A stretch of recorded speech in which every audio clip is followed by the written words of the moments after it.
ইয়ার পদ্ধতি বলতে আমি এখনও ঠিক বুঝতেছি না। তো আমার কাছে বড় মনে করতেছে যে জুলাই সনদটা আগে দেওয়া উচিত। কিসের জন্য? যে একটা নির্বাচনের পরে সেই দলটা কি করবে আমরা এখনও সেটা জানি না। তারা কি তাদের এটা বাস্তবায়ন করবে নাকি করবে না সেই সম্পর্কেও আমরা কিছু জানি না। তো আমি মনে করতেছি যে তো প্রথমে এটা বাস্তবায়িত হোক, কার্যকর হোক নির্বাচনটা, তারপরে যেহেতু আমরা জানতেছি ফেব্রুয়ারির দিকে নির্বাচনটা হবে।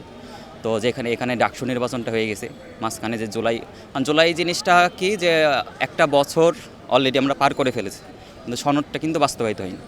আমরা মনে করতেছি সনদটা বাস্তবায়িত হওয়ার পর যদি নির্বাচনটা হয় তাহলে কার্যক্রমটা ঠিক সঠিকভাবে যাওয়ার আমরা একটা নিশ্চয়তা পাচ্ছি। আর যদি তারপর পরে যে যদি আমরা এটার বাস্তবায়ন করতে যাই তখন হয়তো আমরা এটা বাস্তবায়িত নাও রূপটা দেখতে পারি। নির্বাচনের আগে হওয়া উচিত, অবশ্যই আগে হওয়া উচিত আমার মতে, 100% আগে হওয়া উচিত, কারণ পরে আমরা এটা নিশ্চয়তা নাও পেতে পারি।